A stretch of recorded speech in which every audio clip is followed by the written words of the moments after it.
여러분 안녕하십니까, 정관용입니다. 오늘 신고리 5, 6호기 공사 재개 권고가 나왔습니다. 이 결정 어떻게 봐야 할지, 이 공사 재개에 반대하는 입장이었던 서울대 환경대학원 윤순진 교수의 설명 들어보겠고요.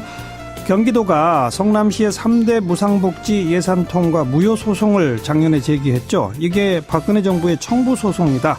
어제 이재명 시장의 인터뷰 내용이었습니다. 남경필 지사 측에서 그렇지 않다, 반론 인터뷰를 요청해 왔네요. 잠시 후에 목소리 들어보겠습니다. 7시 5분 시작되는 2부, 외신을 통해서 우리 모습을 돌아보는 밖에서 본 한국. 이번 주만 요일을 바꿔서 오늘 임상훈 국제문제평론가와 함께 전해드리겠고요. 한 주간 언론 미디어 동향 전해드리는 김원경의 미디어 포커스까지 준비하겠습니다. 잠깐 광고 듣고 시작할게요. 신고리 5, 6호기 결국 다시 공사가 시작될 것 같죠. 신고리 공론화위원회 오늘 오전 최종 결과 발표했는데 재개 59.5%, 중단 40.5%, 꽤 큰 차이로 공사 재개를 정부에 권고했습니다. 이번 공론화 과정에도 참여하셨던 서울대 환경대학원 윤순진 교수 연결해 봅니다. 윤 교수님 안녕하세요. 네, 안녕하세요. 네, 이렇게 재개 권고 결정의 날이라고 예상하셨나요? 아무래도 저는 아마 중단 결정이 내려질 가능성은 좀 낮다고 봤어요. 왜냐하면 이게 굉장히 우리 사회에서는 획기적인 변화잖아요. 예. 그렇기 때문에 우리가 중단 측에서 최선의 노력을 했지만 예. 워낙 이제까지 기울어진 운동장이라고 표현될 수 있을 정도로 많은 시민들에게 원자력 업계나 학계 정보만 계속해서 지금 확산돼 있고 그런 데 노출되어 있었기 때문에 예. 또 최근에는 보수지들에서 너무나 많은 사실은 정확하지 않은 잘못된 정보들도 굉장히 많이 쏟아냈거든요. 예. 그러니까 그런 상황이 계속됐기 때문에 아마 쉽지 않을 거라고 생각을 했습니다. 네. 설득에 있어서 공사 재개를 주장하시는 분들이 사실은 공론화위원회에 참여한 시민참여단들을 더 효과적으로 설득했다라고 보여지는데 그 이유는 뭐라고 생각하세요? 글쎄요, 그분들은 아무래도 이해관계자들이죠. 굉장히 이 문제가 자신들의 사실은 원자력 업계나 학계에 생존이 걸린 문제이고요. 예. 그래서 굉장히 단결이 잘 되고 아마 모여서 굉장히 많은 노력들을 했던 것 같아요. 예. 그리고 사실 국민들 스스로도 좀 먼 미래보다는 특히 이제 신고리 5, 6호기가 대상이 되다 보니까요. 예. 탈원전에 대해서는 사실 원전의 방향이 축소돼야 된다는 거는 과반수 이상이 지금 그렇게 말씀을 하신 거거든요. 그렇죠. 근데 이제 이쪽에서는 일단 지어진 거에 대해서 그리고 당장 이제 이해관계가 눈앞에 있고, 그러니까 저쪽은 좀 더 일사불란하게 아마 좀 방어를 하지 않았나 싶고요. 예. 이쪽 같은 경우는 사실 굉장히 어려웠어요. 왜냐하면 시민단체와 또 자발적인 전문가들이었거든요. 예. 그러니까 굉장히 저쪽은 재원도 있고 인력도 있고 정보력도 막강한데 이쪽은 그렇지가 못했던 거죠. 그러니까 예. 최선의 노력을 다했지만 사실 이 구조적인 한계가 저는 존재했다고 봅니다. 네. 그런데 시민참여단의 의견이 앞으로 원전을 줄여나가는 거는 동의한다. 그러니까 새로운 원전은 더 짓지는 말자. 하지만 이미 네. 상당 부분 돈이 들어간 5, 6호기는 그냥 그것까지만 마지막으로 짓자. 이 정도면 또 상식적으로도 그럴 수 있는 주장 아닌가요? 예, 그렇게 볼 수도 있겠죠. 예. 왜냐하면 이제 말씀하신 것처럼 상식의 차원에서 그렇게 보실 수도 있죠. 네. 근데 이제 중단 측에서 왜 신고리 5, 6호기의 중단을 그렇게 중요하게 생각했냐면 이미 너무나 많이 알려져 있긴 하지만 신고리 5, 6호기가 입지하게 되면 그 지역은 10기가 들어가는 거예요. 예. 우리 1호기는 영구 정지 상태이긴 하지만 여전히 사용해결료는 그 안에 있거든요. 예. 그래서 10기가 한 지역에 입지하고 주변 인구가 382만 명으로 너무 많고 예. 주변에 핵심적인 경제 시설이 있고 이런 것 때문에 5, 6호기는 단순히 2기를 추가하는 문제가 아니라는 거죠. 예. 그 부분을 굉장히 강조했음에도 불구하고 저희가 원하는 정도로는 설득을 못한 것 같네요. 예. 좀 아쉬우시겠어요? 아무래도 이런 결론? 네, 결론이 아쉽긴 하지만요. 제가 사실, 오늘 신문에 칼럼도 썼지만, 그럼에도 불구하고 저는 이런 결론은 저희가 겸허하게 받아들여야 되고요. 예. 이 시도 자체는 저는 너무나 역사적으로 의미가 있다고 생각을 해요. 이제까지 한 번도 일반 시민이 에너지 정책, 특히 원자력 발전 정책에 대해서 참여할 수 있는 기회를 가져본 적이 없어요. 그렇죠. 그래서 뭐 결론은 사실 중단 측의 입장에서 보면 많이 아쉽긴 하지만 예. 그래도 이걸 통해서 이제 더 많은 정보가 그 시민들 사이에 확산될 수 있는 계기가 마련됐고 이것이 단지 전문가들이 논할 문제가 아니라 우리의 문제이고 우리가 참여해야 되고 그래서 결정을 내릴 수 있는 문제라는 그런 상식이 좀 더 우리 사회에서 자리를 잡았다. 그래서 민주주의의 관점에서는 우리가 한층 성장한 게 아닐까 저는 그렇게 생각을 합니다. 예. 그리고 오늘 발표 내용을 보면 하나 눈에 띄는 게 수기가 진행되고 조사 회차가 거듭될수록 젊은 층 20대 30대에서 건설 재개 쪽으로 이렇게 돌아서는 비율이 더 높았다. 다른 세대보다. 이건 어떻게 생각하세요? 사실 저는요, 그걸 제가 들여다봤더니요, 20대 같은 경우는 다른 어떤 연령대에 비해서 처음에 출발할 때 애초에 판단을 유보한 비중이 너무 높아요. 과반수 이상입니다. 53.3%나 판단을 유보했어요. 잘 모르겠다가?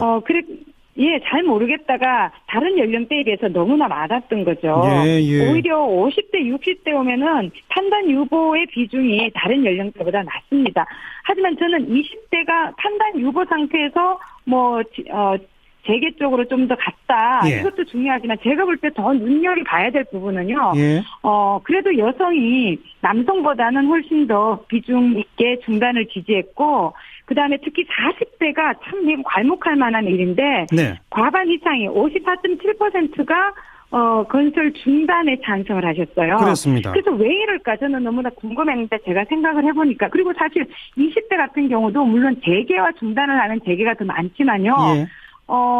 평균적인 재개가 40.5%잖아요. 근데 그 평균보다는 20대, 30대, 40대는 더 높습니다. 예. 평균보다 오히려 재개가 평균 이상이었던 건 50대와 60대 이상이거든요. 그렇죠. 그래서 20, 30, 40대는 평균보다는 더 많이 중단을 지지했다는 거고요. 특히 40대는 과반수 이상 거의 55% 정도가 중단에 찬성을 했어요. 예, 예. 그러니까 이 연령대가 그랬던 이유는 제가 보니까 어린아이들을 키우는 그런 나이대예요. 아, 그렇죠. 지금은 굉장히 우리가 결혼을 늦게 하기 때문에 20, 30대는 아이를 키우는 경우가 없고. 사실 예전보다 많이 없죠. 예. 근데 40대는 그렇고 또 여성들도 아이를 직접 양육하는 그런 기회가 남성보다 더 많죠. 네. 그리고 특히 40대 같은 경우는 이분들이 20대 때 IMF를 겪었던 시대예요.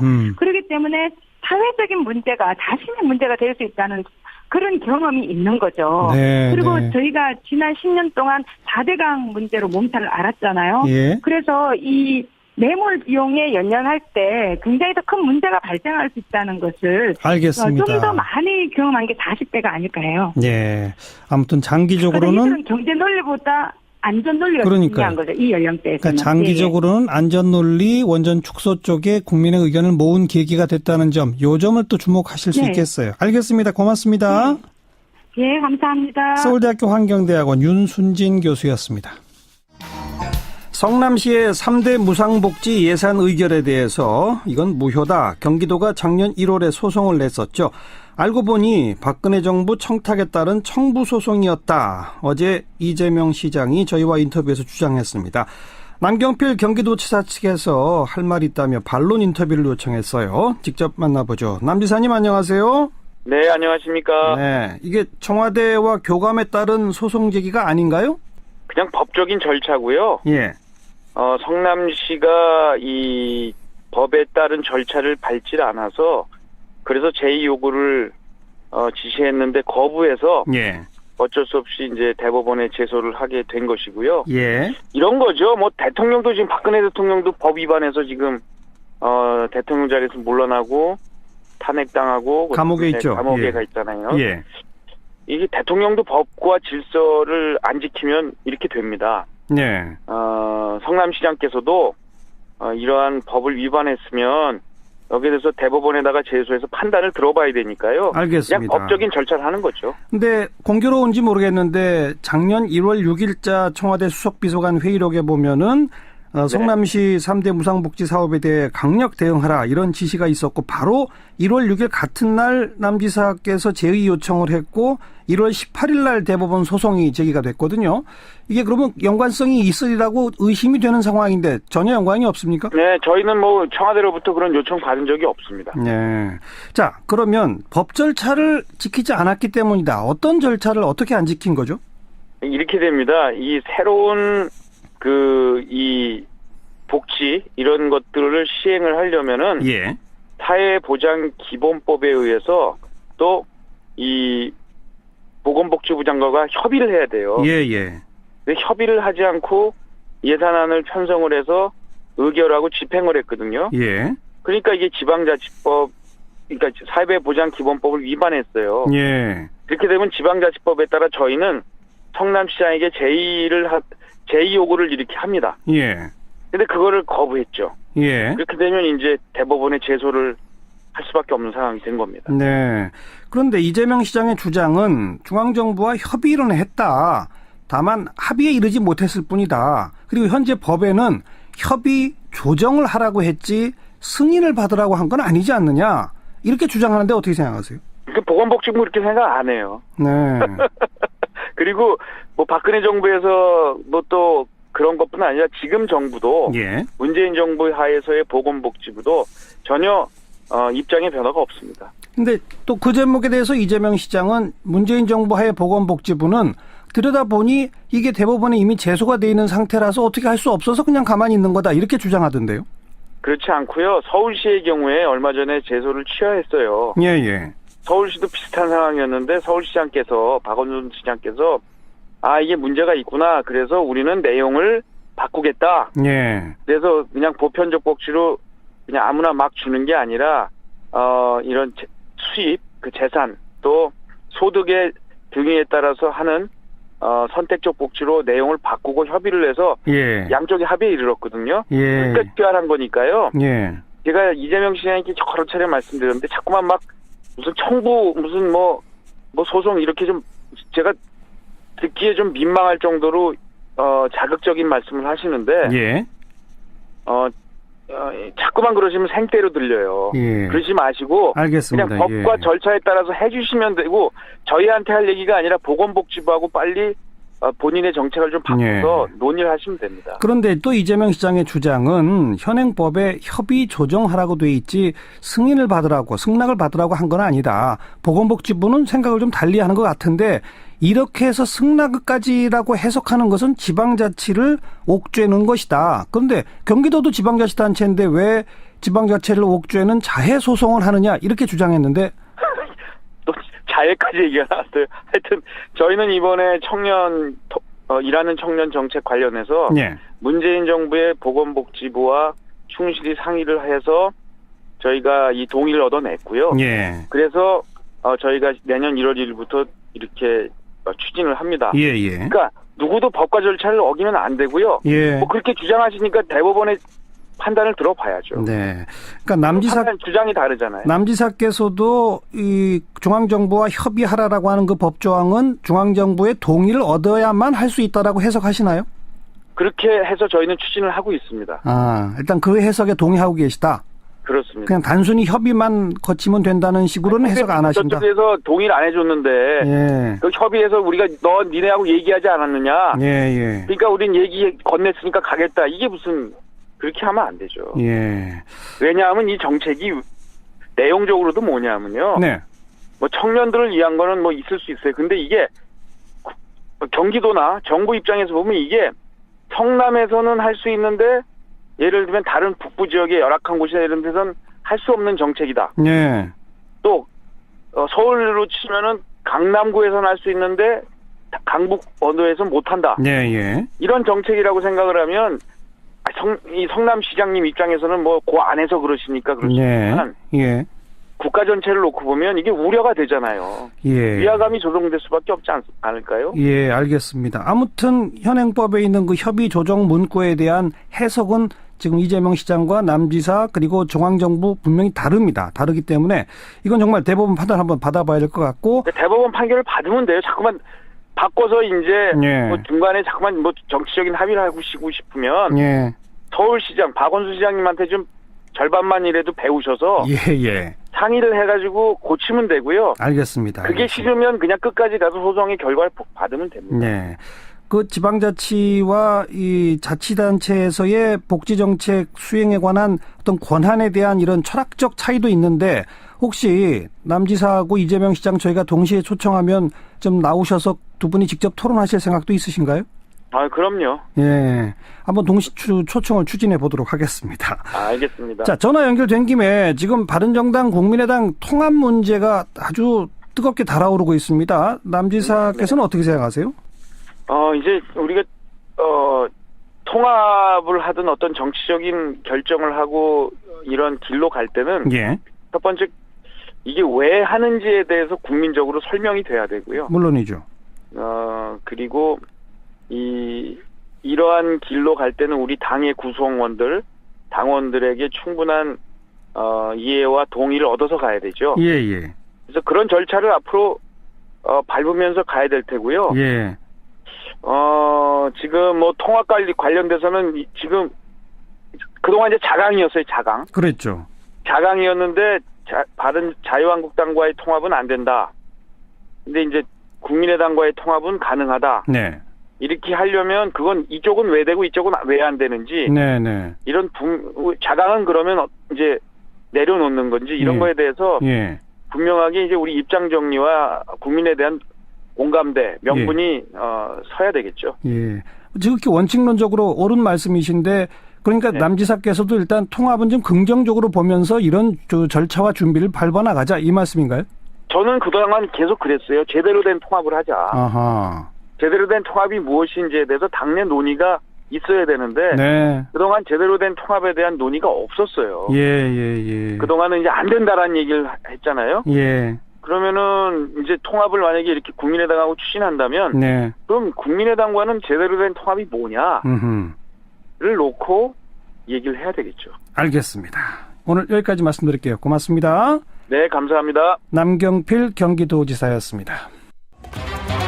윤태권 실장 어서 오세요. 네, 안녕하세요. 자유한국당 윤리위원회가 박근혜 전 대통령 징계 확정했죠? 예, 오늘 오후에 결정했습니다. 탈당 권유, 더불어 가지고 서청원, 최경환 의원한테도 탈당 권유예요. 예. 이런 전례는 없죠? 그러니까요. 노태우 전 대통령 이래 우리 대통령들이 거의 탈당들을 많이 했어요. 그건 다 자진 탈당이죠. 예, 좀 내몰려서 나가건 선도적으로 하건 간에 분위기 안 좋아서 이제 나갔는데 정식 징계 절차를 밟아가지고 전직 대통령에 대해서 이런 식의 사실상 출당 조치를 내린 건 처음이죠. 예. 또 분위기 안 좋으면 먼저 나가고 막 이러지 않습니까? 예. 근데 제가 보니까 이명박 전 대통령이 유리해요. 탈당 안 한 사람으로는. 예. 어찌됐든 간에 한국당이 이렇게 결정을 해가지고 정치적으로 절연하겠다는 의지입니다. 네.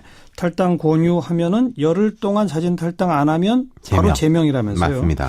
근데 자진 탈당은 안 할 가능성이 높다고 보죠? 매우 높습니다. 아무 무반응이잖아요, 현재. 네. 그 박 전 대통령 측의 사람들은 당에 대한 애착이 강하고 스스로 나갈 생각이 없다. 이런 식으로 이야기를 하고 있고. 그러니까요. 그분들이 얼마나 이 교류가 있는지 제가 잘 모르겠습니다만은 친박계에서 반발을 하잖아요. 예. 그런 것도 그 의중이 반영된 걸로 보는 게 맞겠죠. 예. 박 전 대통령 같은 경우에는 가능성이 높아요. 최고위원회에서 의결을 하면 되는데 최고위원회는 지금 지도부지 않습니까? 그렇죠. 홍준표 대표하고 가까운 사람들 숫자가 더 높죠. 예. 최고위 의결만 하면 자동 제명. 네.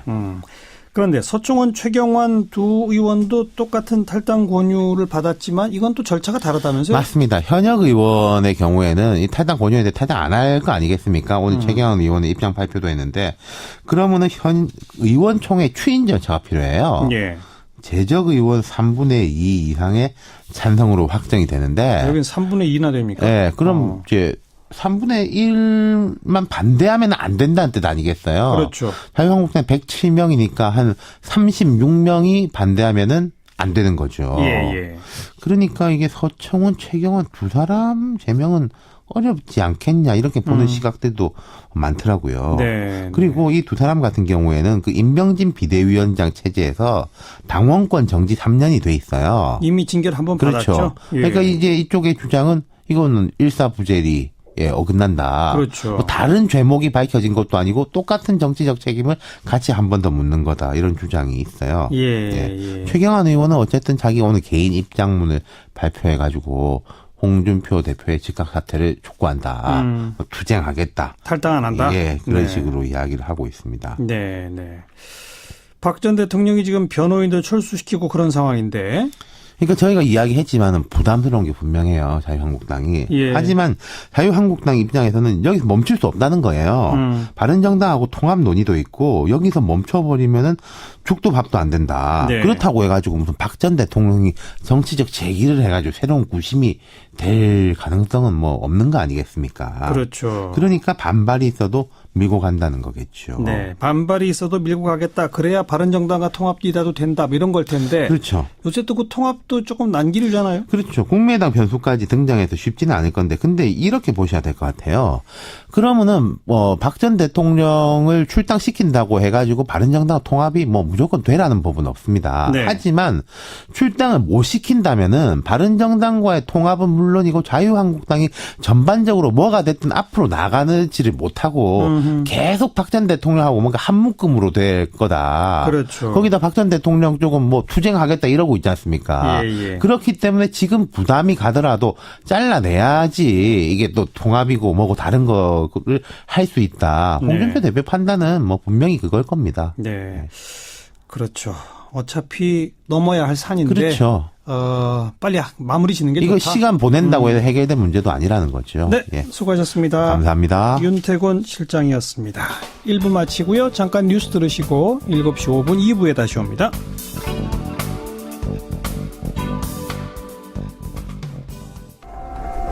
외신에 보도된 우리 모습 살펴보는 밖에서 본 한국, 이번 주만 금요일에 만나보겠습니다. 인문결 연구소 소장 맡고 있죠. 국제문제평론가 임상훈 소장 어서 오십시오. 네, 안녕하십니까. 이번 주는 어떤 소식 준비하셨어요? 김정은에게 싸움 걸어봐야 김정은만 웃는다. 이런 말 있죠. 누가 한 말이죠? 힐러리 클린턴 전 국무장관, 미국 국무장관이 얼마 전에 우리나라에 와서 한 말이죠. 아하. 지난 18일이었었죠. 국내에서도 많이 보도가 된 소식이었습니다만 예. 외신들이 상당히 높은 관심을 보이더라고요. 예. 그래서 다시 소개를 해드리려고 하는데요.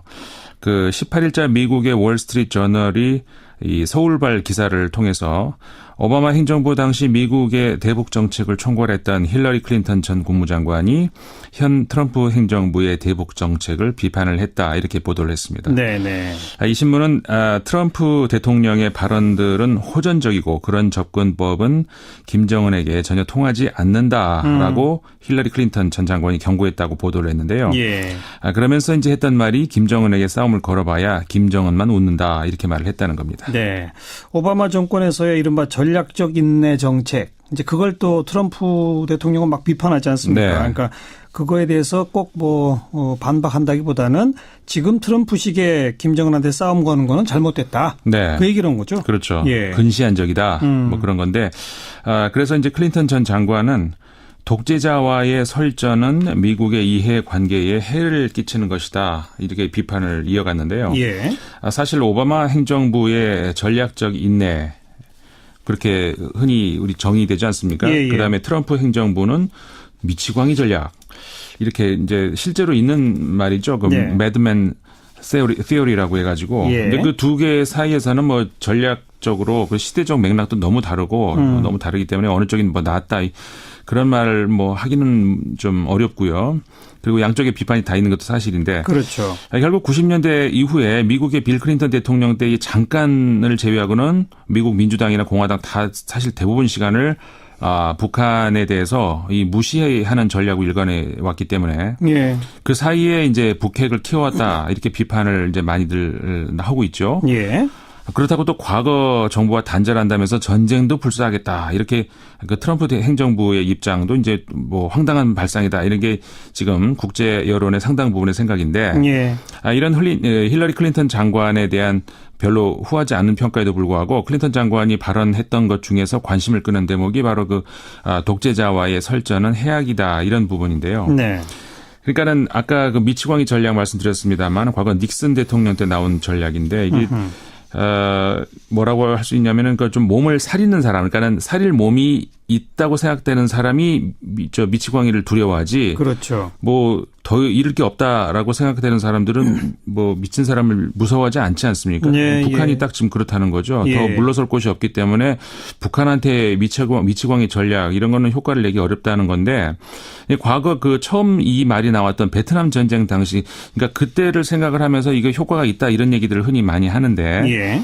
그때는 이게 북베트남을 상대로 미국이 했던 게 아니고 소련을 상대로 이 전략을 했던 거죠. 예. 그러니까는 소련은 당시에 이제 몸을 살릴 만한 입장이었기 때문에 그 미치광이를 상대로 이제 피해를 입을 수 있는 이런 걸 계산을 해서 북베트남으로 하여금 협상에 임하도록 했던 그런 맥락이 있었던 거죠. 그러니까 지금 북한한테 미치광이 전략 이건 전혀 그때하고 맥락이 맞지 않는다는 것이 네.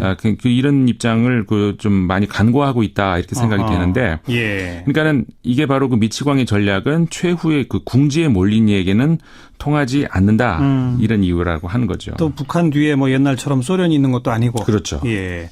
독재자와의 막장 설전 전혀 이해관계에 득이 되지 않는다. 그렇죠. 그런 맥락이죠. 그 맥락인 거죠. 예. 그래서 이제 아까 미치광이 전략 이야기하고 똑같은 맥락으로 이해할 수 있다는 건데, 그러니까 국내 정치적인 비판 세력이 북한의 경우는 전혀 없지 않습니까? 네. 그런 독재자한테는 엄포나 조롱으로 상대하는 건 전혀 먹히지 않는 전략이다. 이런 맥락으로 이제 그 클린턴 전 장관의 발언을 볼 수 있을 것 같습니다. 예. 결국은 외교적 방법을 통해야 된다. 이게 이제 클린턴 장관의 입장인데, 이 신문은 그래서 특히 그 유엔의 제재 방침에 동참하고 있는 중국, 러시아 이런 나라들의 역할을 더 이끌어내야 된다. 이렇게 이제 클린턴 장관이 말을 했다고 보도를 했습니다. 네, 네. 호탕하게 전쟁을 시작하겠다. 이렇게 위협하는 것은 근시안적이다. 이렇게 경고했다고 클린턴 장관이 경고했다고 보도를 한 건데요. 예. 그 외에 다른 신문들도 많이 있습니다. 워싱턴 포스트가 아니라 타임즈입니다. 역시 그 트위터로 오가는 위협은 미국보다 김정은에게 더 유리하다. 이렇게 지적을 했고요. 네. 영국의 일간지죠. 텔레그래프 같은 경우에는 로이터를 인용을 해서 18일입니다. 관련 기사 보도했는데 이 신문은 클린턴 장관이 미국의 동맹국들이 미국에 대해서 신뢰에 대한 우려를 표하고 있다. 이렇게 말을 했다면서 예. 좀 인내심을 가져야 된다. 미국이 그렇게 말을 했다고 보도를 했습니다. 또 다른 소식 뭘 네. 준비했습니까? 지난 13일 있었던 한국과 중국 간의 통화 스와프 연장 소식. 여기 대해서 향후 이제 중국과 관계가 개선될 여지가 있는 것 아닌가 이런 일부 관측이 있었죠. 그렇죠. 거기에 대한 반론이 나왔습니다. 그러니까 한중 간의 통화 스와프 연장이 사드 논쟁의 종결을 의미하지는 않는다 이런 주장인 건데요. 예. 한미경제연구소의 카일 페리에 연구원이 미국의 더 디플로매트라는 매체 기관 글입니다. 그러니까 일부에서는 이번 원화 위안화 통화 스와프 연장을 계기로 중국이 그동안에 그 사드 문제 관련해서 좀 보복을 가하던 그런 데에서 좀 입장을 선회하는 것 아닌가 이런 신호 아닌가 이런 기대가 있지만 예. 그게 아니라는 거죠. 아니다. 통화 수합 연장하고 사드 문제는 별개다. 네. 예. 그러니까 이 페리의 연구원에 따르면요, 그 통화 스와프 연장으로 중국이 한국에 대해서 경제적 압박을 가해온 것에서 입장을 바꾸고 있다고 생각하는 건 그건 낙관론이다, 지나치다, 낙관론이다 이렇게 생각을 하고요. 예. 사실 지금까지도 사드 논쟁에도 불구하고 양국의 무역 관계는 나쁘지 않았다는 겁니다. 그러니까 올해 한국의 대중국 수출이 전년 동기 대비해서 매달 11%씩 성장했다고 하거든요. 예. 예를 들어서 8월 기준으로 했을 때 한국의 대중국 수출이 880억이 넘어서 그러니까 지난달 같은 기간보다 100억 달러가 더 증가했다는 겁니다. 지난해 같은 달보다. 네. 그래서 이제 이런 추세로 계속 간다면은 올해 말 전체 대중국 수출액이 1,380억 달러를 넘을 전망이라고 하는데요. 예. 이렇게 되면은 2014년 이후에 가장 높은 수준이라고 합니다. 아니 사드 보복 때문에 뭐 한국 기업들이 어렵다 이런 얘기가 많았었는데 네. 정작 이 무역은 계속 성장하고 있다? 왜 그렇죠. 그런가요? 그러니까 얼핏 보면 이해가 안 가지 않습니까? 예. 그러니까 중국이 한국 기업들에게 여러 가지 어려움을 주고 있고, 근데 무역은 점점 성장하고 이거 어떻게 설명할 수 있을까? 예.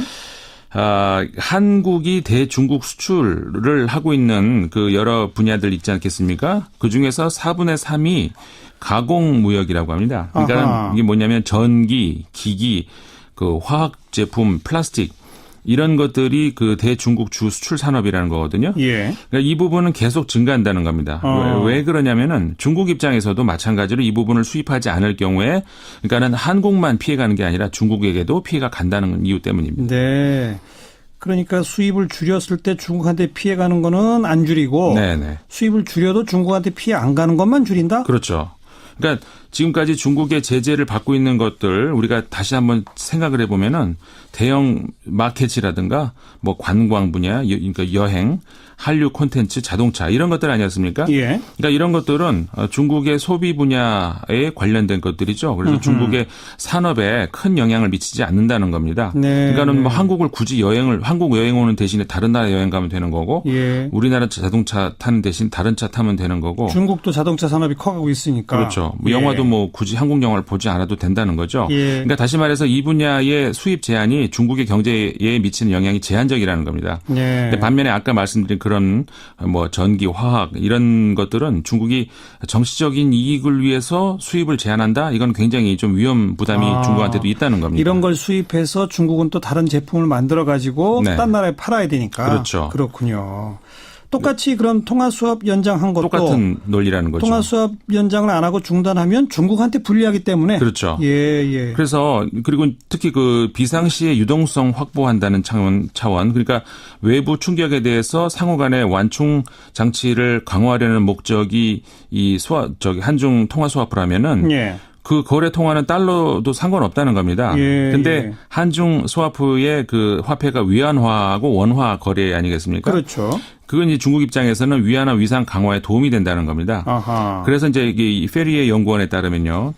2008년도 이후 중국은 위안화와 그 국제화를 위해서 30여 개 국가하고 양자 통화 협정을 계속 해오고 있는데 네. 이런 협상 가운데서 한중 통화 스와프는 그 규모를 따졌을 때 홍콩에 의해서 두 번째로 크다고 합니다. 그래서 이제 중국의 대한국 무역의 중요성을 이제 볼 수 있는 거라는 건데요. 또 위안화 국제화에 있어서 그러니까 한국의 중요성을 반영하는 것이다. 예. 이렇게 볼 수 있다는 거죠. 그러니까 통화 수합 연장했다고 사드에 대한 중국의 태도 변화다라고 해석하는 건 안 된다. 그렇죠. 그래서 이 페리의 연구원에 따르면요. 올해 중국이 한국을 어떻게 겨냥했는지 이거를 고려를 해봤을 때 오히려 사드 관련해서 종전과 변함이 없다는 것이 그렇게 보는 것이 맞고 만약에 중국의 태도가 변했는지를 읽어보려면은 네. 여행, 자동차 수입 아까 말씀드렸던 그런 그런 소비재 대목에서 변화가 있는지. 그렇죠. 예. 그거를 봐야 된다는 겁니다. 알겠습니다. 그리고 뭐 삼성 관련된 또 주목될 기사가 하나 있다고요? 네. 삼성을 움직이는 데는 경영은 크게 중요치 않다. 이런 내용이 좀 있습니다. 제목이 아주 자극적이네요. 그렇죠. 이게 14일자 영국의 파이낸셜 타임스가 보도한 건데요. 예. 그러니까 좀 부가 해석을 드리자면은 인류 기업 삼성을 움직이는 건 기술력이었지 경영진은 좀 과하게 말하자면 이러나 저러나 상관없다. 한마디로 이제 사주 그 패밀리 없어도 잘 돌아간다. 뭐 이런 예. 뜻이라고 볼 수가 있는 거죠. 이재용 부회장 구속돼 있는 데다가 네. 최근에 또 권오현 부회장이 이제 그만두겠다고 하지 않았습니까? 그렇죠. 이런 거랑 다 관련이 되는 거죠? 그렇죠. 그런 것들을 이제 관련해서 이제 그 나온 기사인데요. 그러니까는 어떻게 보면은 역설적이라는 겁니다. 왜 그러냐면은 지금 보통 대표이사가 사직을 하면은 실적이 안 좋을 때 사직하지 않습니까? 쫓겨나는 거죠. 그렇죠. 예. 근데 이번에 권오현 그 부회장의 경우에는 삼성이 영업이익 최고 수준을 보였음에도 사직을 했다는 거거든요. 예. 그러니까 그래서 역설적이라는 건데 이런 역설을 통해서 볼 수 있는 것이 삼성의 경우에 실질적인 리더십이 없어도 잘 돌아가는 것을 확인하는 것이다. 이렇게 이제 이 칼럼이 지적을 하고 있습니다. 예. 좀 더 이제 내용을 살펴보면요. 그러니까 한마디로 말해서 현재의 삼성은 그 선장이 없는 배라고 할 수가 있는데, 네. 그러니까 아까 말씀하셨습니다만은 수장이 구속돼 있는 상태, 이재용 부회장. 예, 그리고 미래 전략실도 없고. 하지만 이제 삼성이 이들이 있으나 없으나 아무 상관이 없이 이제 잘 돌아가고 있다는 거거든요. 네. 그러니까 지금 그 삼성의 경우는 그 발광 다이오드 제조 공장을 중심으로 이제 돌아간다고 하고 이 칼럼에 따르면요. 예. 이렇게 그러니까 디스플레이 그다음에 낸드 메모리 칩 생산 이런 사업들을 중심으로 잘 돌아가고 있고 이례적으로 장기 호황을 이뤄가는 만큼 언젠가는 이게 호황이 꺼지겠지만 당분간은 임원진 없어도 근로자들 그다음에 중간 관리자들이 잘 해나갈 수 있다. 이 신문이 그렇게 말을 하고 있습니다. 네, 그러니까는 판매가가 하락하는 시점이 올 때 그때는 진정한 리더십이 필요할 것이다. 그러니까 한마디로 말해서 지금 급하게 생각할 필요 없다. 충분히 시간을 가지고 삼성이 정상화 시키면 된다. 이렇게 네. 할 수가 있는 거죠. 이재용 부회장 구속에 대해서 국내의 일부 뭐 경제지 이런 데서는 삼성 큰일 난다. 네. 뭐 이런 얘기 하는데 안 그렇다. 그런 네. 아니더군요. 천천히 해라. 이제 네. 그런 지적인 셈입니다. 또 다른 소식이요. 그 스페인의 한 매체가 한국의 아침 식사 소개를 하고 있습니다. 아침밥이요? 네. 예. 유력 일간지죠. 엘파이스라는 신문인데요. 이 신문의 이제 그 웰빙 그 월간지입니다. 스페인을 비롯한 많은 그 유럽 국가들 잘 알려졌다시피 아침 식사 간단하게 하지 않습니까? 예. 여기에 비하면 우리나라는 전통 아침 식사는 뭐 밥에다가 국, 찌개, 나물, 생선, 계란찜, 경우에 따라서는 고기도 우리 아침에 먹기도 하죠. 그리 많지는 않죠. 예, 예. 근데 이런 아침 식사 습관 유럽인들이 보면 기겁을 할 수도 있겠죠. 네, 네. 한때는 그래서 제 어렸을 때는 사실 이렇게 전통 한국 식사로 먹으면 좀 촌스러워 보이고 왠지 좀 빵으로 먹어야 좀 세련돼 보이는 저는 어릴 때 예. 그랬었거든요. 학생 때. 예. 근데 이 기사는 오히려 한국식의 그 아침 식사가 웰빙 식사다 이렇게 소개를 하고 있습니다. 네, 네. 그러니까 건강하고 다양한 아침 식사라는 건데요. 그래서 몇 가지를 소개를 했는데 뭐 비빔밥, 숙주나물, 뭐 전, 미역나물, 견과류 조림, 김치, 갈비, 두부 뭐 이런 것들을 좀 먹는다 이렇게 소개를 하고 있습니다. 의학적으로도 아침 식사를 든든히 하는 게 뭐 좋다 네. 하는데 근데 워낙 오래 전부터 유럽이 이렇게 간단히 아침을 먹었기 때문에 유럽 사람들이 우리처럼 먹을 수 있을까? 뭐 어렵지 않겠어요? 이 잡지도 그 얘기는 합니다. 그러니까 처음에는 좀 무거워 보일 수 있다 이렇게 전제를 하고요. 근데 문화적으로 익숙지 않기 때문에 이제 그렇게 될 수 있지만은 한국 아침 식사에는 다양하고 건강한 이것들이 들어 있다 이렇게 소개를 하면서 예.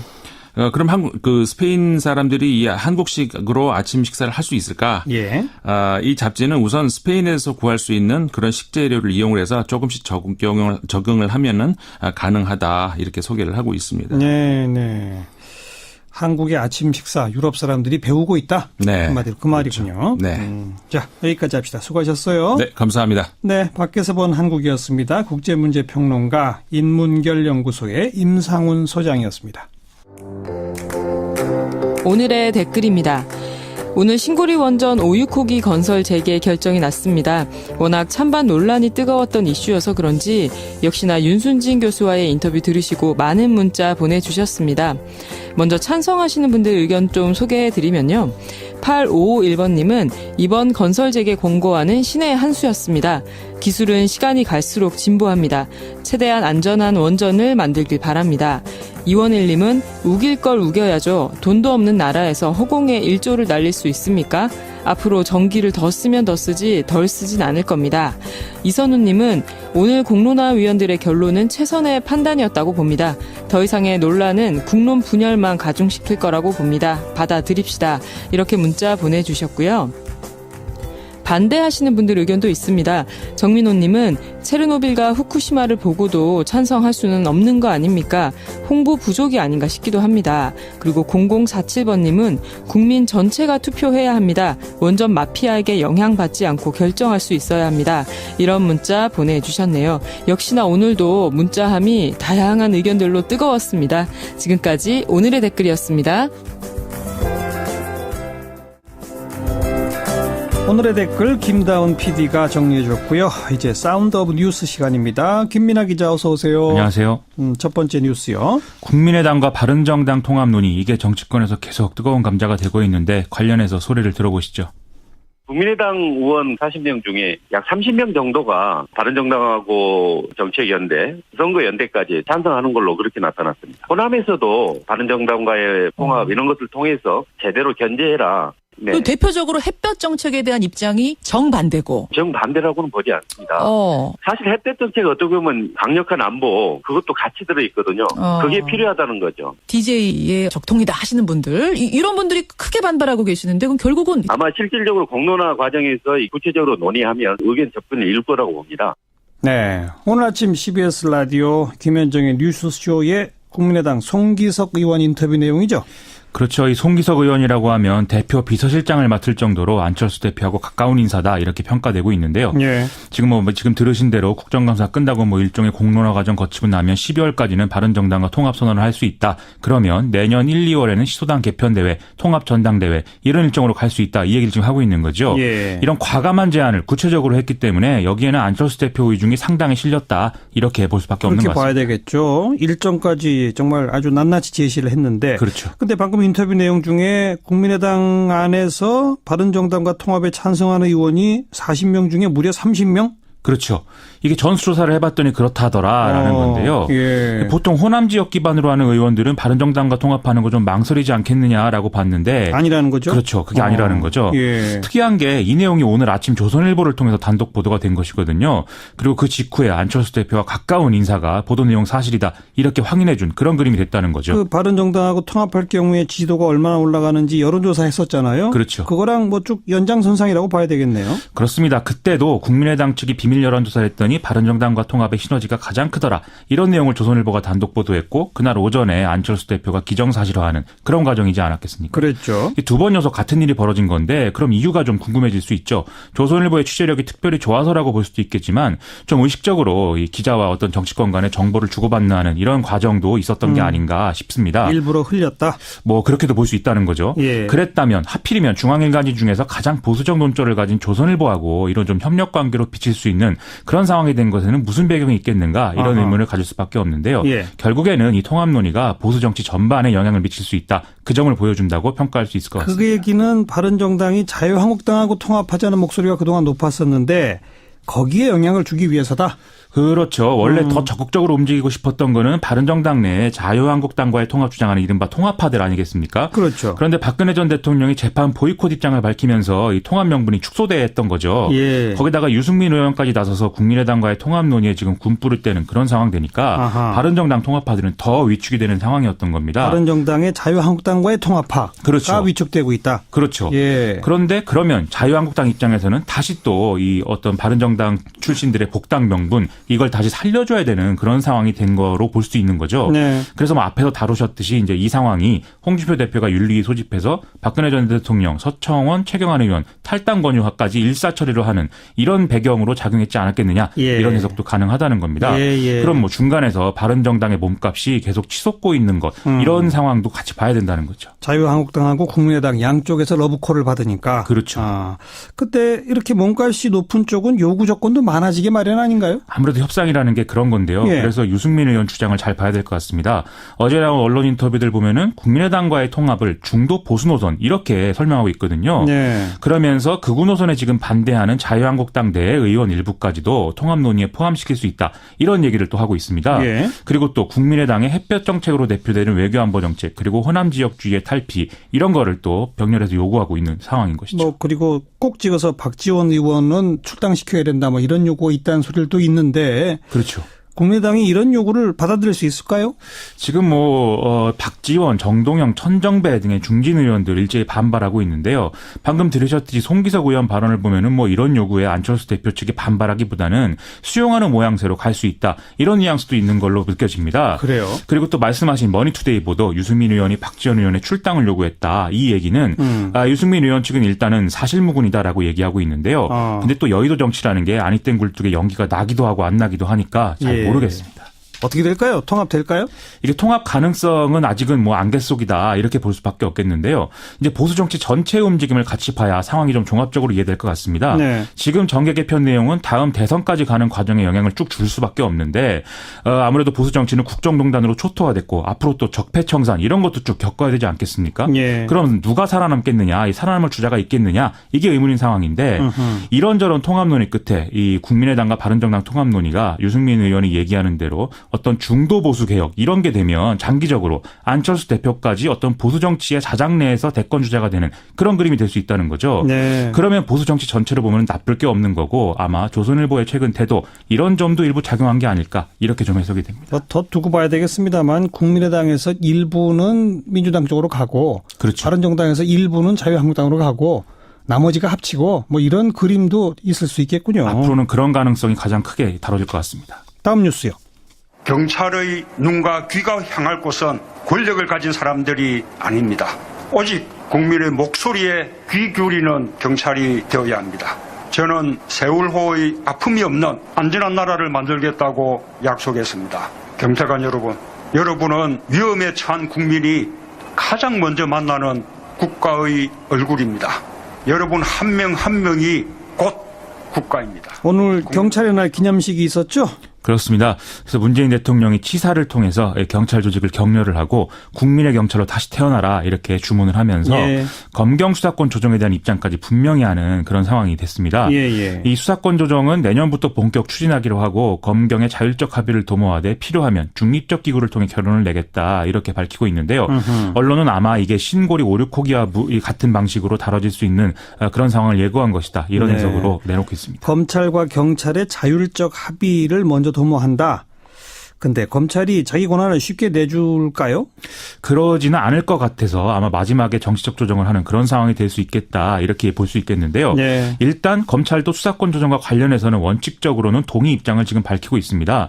뭐 정권의 방침이 분명하기 때문에 마냥 거부할 수는 없는 거죠. 예. 그런데 또 말씀하신 대로 순순히 내줄 수도 없는 건데요. 공수처 논란 이걸 떠올리면 아마 쉽게 이해가 될 겁니다. 예. 애초에 호랑이 안으로 제기가 됐던 건데 논의 과정에서 고양이 안이 됐다 이런 평가도 나오지 않았습니까? 예. 또 악마는 디테일에 있다고도 하니까 이 논의가 어떻게 될지 마지막까지 좀 지켜봐야 될 것 같습니다. 만약에 수사권 조정에 대해서 이제 국민 여론과 의견을 물어본다. 신고리 5, 6호기 같은 방식으로. 그렇다면 국민 지지를 받으려면 경찰도 변해야 한다. 이런 주장도 계속 나오잖아요. 그렇습니다. 그래서 문재인 대통령이 오늘 비폭력 촛불 시위에서 앞으로의 가능성 봤다. 이런 얘기를 이제 한 건데요. 경찰이 스스로 인권 친화적 조직으로 변해야 한다는 거죠.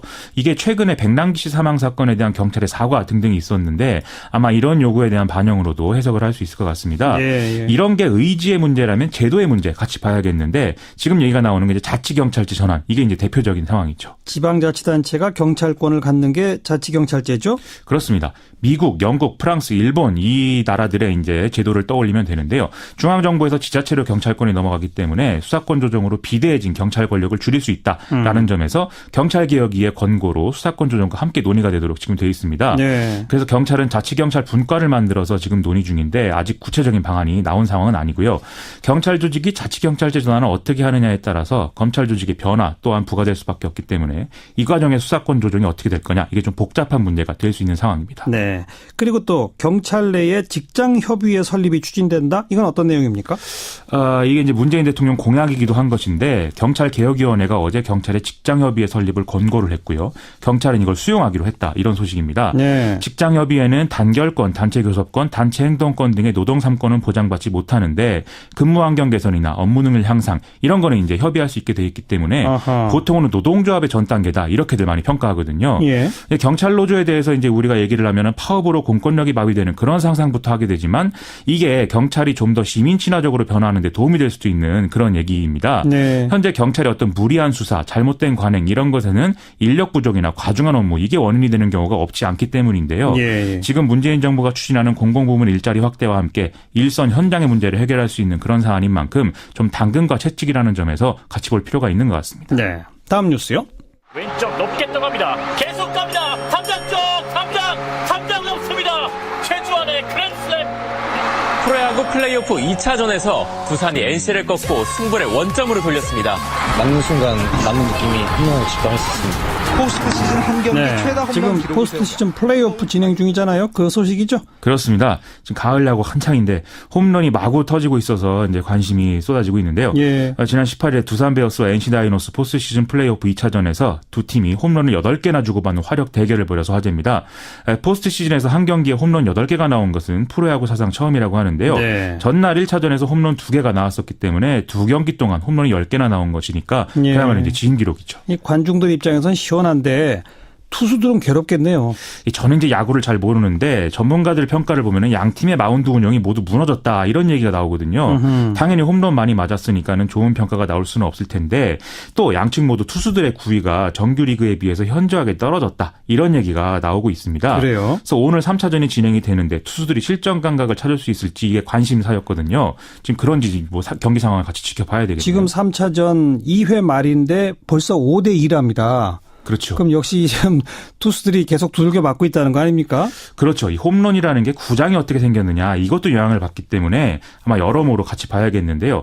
2차전이 열린 잠실구장은 홈에서 외야 담장까지가 국내 구장 중에 가장 멀어서 홈런이 나오기가 어려웠는데 그럼에도 이제 무더기로 나와서 더 놀라웠다. 이렇게들 보는 것이죠. 제일 큰 잠실구장에서도 홈런이 8개나 나왔다. 그렇죠. 오늘 경기는 마산구장에서 진행이 되는데. 그럼 홈런이 훨씬 더 많이 나올 가능성이 큰데요? 그렇죠. 이거는 마산구장은 훨씬 더 좁기 때문에 타자들에게 또 역시 유리하다고 하거든요. 예. 이게 이제 홈런이 얼마나 나오냐에 대해서도 이렇게 여러 가지를 고려해야 한다고 하니까 이 세상사는 참 복잡한 것 같습니다. 보통 포스트 시즌에 들어가게 되면 앞서 있는 팀들은 오랫동안 휴식을 하기 때문에 투수력이 아주 충전해지기 마련인데 그렇죠. 올해는 안 그런가 봐요. 좀 경기의 감을 좀 잃은 거 아닌가 생각이 됩니다. 수고하셨습니다. 고맙습니다. 김민아 기자였습니다. 한 주간 언론의 동향을 정리해보는 미디어 포커스 시간입니다. 민주언론 시민연합의 김원경 사무처장 어서 오십시오. 안녕하세요. 박근혜 전 대통령의 이른바 재판 거부 투쟁이 큰 쟁점인데 방송사마다 보도 행태가 상당히 다르죠? 네네. 좀 정리해 봅시다. 16일 박근혜 전 대통령이 정치보복은 자신에게서 마침표가 찍혔으면 한다. 이 사건의 역사적 명예와 책임은 제가 지고 가겠다. 예. 모든 책임은 저에게 묻고 저로 인해 법정에선 공직자와 기업인에게는 관용이 있길 바란다. 라면서 마치 정치적 희생양이라도 되는 듯한 발언을 했습니다. 예. 지지층을 결집하고 최근 논의가 진행되고 있는 강제 출당 조치에 영향을 끼치려는 것 아니냐라는 해석이 이어지고 있는데요. 네. 이 사안에 대해서 언론 보도의 특징은 박근혜 전 대통령 측의 행태와 분위기 그 자체를 전하는 것에 방점을 찍고 있느냐 아니면은 이 행태를 보이는 의도가 무엇인지 분석하는 것에 방점을 찍고 있느냐 이 두 개로 나뉠 수 있습니다. 예. 먼저 TV조선은 박근혜 측 의도를 분석하는 것을 아주 최소한으로 하고요. 아하. 재판 과정에서의 박 전 대통령의 발언과 행동 그리고 지지자들의 슬픔을 최대한 부각하는 그런 보도 행태를 보였습니다. 행태와 분위기 쪽이다? 네네. 예. 실제 TV조선은 16일 저녁종합뉴스에서 총 7건의 관련 보도를 내놨는데요. 네. 박근혜 전 대통령의 발언만을 집중적으로 소개하거나 박 대통령 변호인단 입장만을 별도로 소개한 보도가 톱보도를 포함해서 4건에 달했습니다. 네. 반면 박 전 대통령 측의 의도는 보도 뒷부분에 아주 간단하게 예를 들면 재판부를 압박하고 지지자를 결집하려고 하는 의도라고 법원 관계자는 풀이했습니다. 라는 식으로 아주 짧고 무성의하게 소개하는 정도였습니다. 네네. 그런데 또 반면 TV조선은 감성을 자극하는 보도는 굉장히 많았는데요. 어떤 식으로요? 가장 노골적인 것을 하나 들어보면 재판 앞으로 어떻게 되나라는 보도, 이건 대담 보도였습니다. 여기에서 전원책 앵커가 굳이 출연한 강상구 사회부장에게 이렇게 묻습니다. 원고를 읽는 박근혜 씨의 목소리는 어땠습니까? 라고 질문을 합니다. 예. 그러자 강 부장은 목소리는 떨렸고 잠깐씩 울먹이듯 목이 베이기도 했습니다. 아하. 처음에는 담담하게 읽어나갔지만 중간에는 참담, 비참, 비통, 상상 못한 배신, 참기 힘든 고통 같은 감정적 언어가 등장하면서 감정이 격양해지는 인상이었다. 네. 화가 나고 분통이 터졌고 그걸 억누르려고 하다가 목소리가 떨리는 것으로 보였다 등 굉장히 상세한 대답을 내놓았습니다. 그러네요. 예, 박근혜 지지자들에 대한 질문에서도 강 부장은 법정은 울음바다가 됐습니다. 저희가 있습니다라며 박 전 대통령을 응원하는가 하면 나를 사형시켜라며 재판부에 항의하는 사람도 있었습니다. 네. 몇몇은 퇴정당했는데 퇴정당하면서도 계속 소리를 지르기도 했습니다라고 발언했어요. 현장 스케치를 아주 자세하게. 예, 그렇죠. 그러니까 박 전 대통령 지지자의 슬픔에 굉장히 초점을 맞추는 그런 모습을 보였습니다. TV조선의 보도는 이처럼 희생양 이미지를 부각한 지지자 결집이라는 박 전 대통령 측의 의도를 굉장히 잘 살려줬다 하는 그런 보도 태도로 보였어요. 행태와 분위기를 감성적으로 전달하는 그렇죠. 그 예. 극단이 이제 TV조선이었다. 네네. 그러면 이런 행태를 보이는 의도를 분석하는 데 초점을 제일 많이 맞춘 보도는 어디에 있습니까? JTBC가 그런 보도를 했는데요. 아하. JTBC도 이날 TV조선과 똑같이 7건의 보도를 내놓았습니다. 네. 톱보도를 포함한 4건 보도에서 직접적으로 박근혜 전 대통령 측이 재판을 부정해가며 피해자 프레임, 배신자 프레임을 앞세워 위기를 벗어나려 하고 있다고 분석했습니다. 네. 보도 제목부터 좀 다른데요. 달라지지 않은 배신 프레임. 피해자 주장, 재판 흔들고 지지층 결집 시도 이런 아하. 식입니다. 예. 2부에서는 침묵 깬 정치보복, 주장 이면엔이라는 제목이었는데요. 전체적으로 박 전 대통령의 행태를 계속해서 나라를 둘로 갈라서 본인의 지지를 촉구하는 지지층 결집을 위한 여론전이다라고 지적했습니다. 네. 친박 단체에 대한 언급도 TV조선과는 크게 달랐는데요. JTBC 고성 눈물 119 실려가기도라는 보도에서는 박 전 대통령 지지 세력의 슬픔보다는 이들의 소란스러운 행태에 초점을 맞췄습니다. 예. 법원에서 나는 사형을 원한다고 울던 여성 방청객이 법정을 나가면서도 욕설을 했다고 전했고요. 이에 대해서 재판부가 경고했다는 사실도 전하는 식이었습니다. 네. 이런 내용은 TV조선에서는 이런 부정적인 모습은 또 전하지 않았거든요. 예. 법조계에선 이런 행동들이 재판전 밖으로 전해지고 다른 이들의 감정을 자극해 더 많은 지지자를 결집하도록 할 수 있다는 분석도 나옵니다. 라면서 이 행위에 대해서 해설을 덧붙이는 보도도 했습니다. 네네. 한마디로 감정이나 분위기가 아닌 그 효과, 그런 행동을 하는 의도에 초점을 맞춘 보도였죠. 논리적 접근이냐? 감정적 접근이냐. 네네. JTBC와 TV조선이 제일 갈린다. 네네. 신문들은 어떻습니까? 신문은 이번 사안에 대해서 기본적으로 4건에서 8건 정도의 보도를 냈는데요. 6개 일간지, 그러니까 조선, 중앙, 동아, 한겨레, 경향, 한국일보가 모두 사설을 내놨습니다. 아, 사설. 네. 그걸 비교해보면 되겠네요. 네. 조선일보는 이번 재판이 파행된 이유를 박근혜 전 대통령의 행동이 아닌 법원 때문이라고 지적합니다. 법원 탓이다. 네. 17일자 사설 법과 멀어지며 최악으로 가는 박 전 대통령 재판이라는 제목인데요. 이 사설에서 박 전 대통령의 대응이 늦었다는 점은 지적을 하면서도 예. 박 전 대통령의 뒤늦은 항변에 이어되는 측면이 있는 것도 사실이다. 법원과 검찰과 법원은 편의대로 구속기간을 연장하는 편법을 써왔기 때문이다라고 주장했습니다. 예. 박 전 대통령 구속 연장을 결정한 것도 법리가 아니라 풀어줄 경우 벌어질 사태에 대한 정치적 고려 때문 아니냐는 의심을 지우기 어렵다. 네. 이렇게 단정적으로 말했고요. 구속 연장을 좀 비판적으로 보는군요. 네, 그렇죠. 그리고 이미 정치화된 재판이 법률과는 더 멀어질 수밖에 없다라고 말하면서요. 재판 파행의 책임을 법원에 전가했고 박 전 대통령이 재판에 성실히 임해야 한다는 요구는 하지 않았습니다. 네. 결론적으로 이대로는 앞으로 법원이 어떤 재판을 내리더라도 갈등과 혼란이 정리되는 게 아니라 더 커질 것이다라면서 판사를 제외한 모두가 재판에서 손을 떼야 하며 권력을 가진 측이 먼저 그래야 한다라는 주장을 내놨습니다. 예. 그런데 조선일보와 중앙일보는 사설에서 모두 청와대가 세월호 보고시간 그 조작 문건을 발표한 것에 대해서 지적을 했습니다. 이 행동이 구속 연장을 위한 판사 압박이자 여론전이라는 것 외에 다른 이유를 찾기 어렵다. 아하. 재판 개입 의도였다라고 이렇게 문제 삼았습니다. 예. 그리고 중앙일보 사설은 조금 결이 다른데요. 어땠어요? 예, 실제 그 법원의 구속 연장에 대해서 굉장히 비판을 했습니다. 네. 중앙일보는 실제로 재판부의 구속 연장 결정에는 논란이 있다면서 무죄 추정과 불구속 재판의 원칙이 무너졌다는 점은 비판의 소지를 남기고 있다라고 했습니다. 예. 그리고 중앙일보는 조선일보처럼 박 전 대통령을 마냥 두둔만 하지는 않았습니다. 중앙일보가 비판한 점은요. 향후 재판은 재판부의 뜻에 맡기겠다라고 변론을 포기한 것이었습니다. 네. 중앙일보는 피고인이 재판 과정에서 자신의 억울함과 불만을 토로하는 것은 자연스러운 일이다. 그렇더라도 법치주의의 틀 안에서 이루어져야 한다. 하물며 전직 대통령은 성과 금도를 넘지 말아야 한다고 지적을 했습니다. 예. 그리고 박 전 대통령의 발언에 대해서 사법 절차를 방해하겠다는 뜻으로 해석될 수 있으며 혹여 지지 세력을 규합해서 우호적 여론을 형성 사법부를 압박하겠다거나 피해자 코스프레를 내세워 정치 재판으로 몰고 가려는 의도가 담겨 있다면 크게 우려할 일이다. 이렇게 꼬집었습니다. 조선일보는 법원만 비판한 거고 네. 중앙일보는 법원도 비판, 박 전 대통령 측도 비판. 굉장히 양비론적 태도를 보였습니다. 동아일보는 어땠습니까?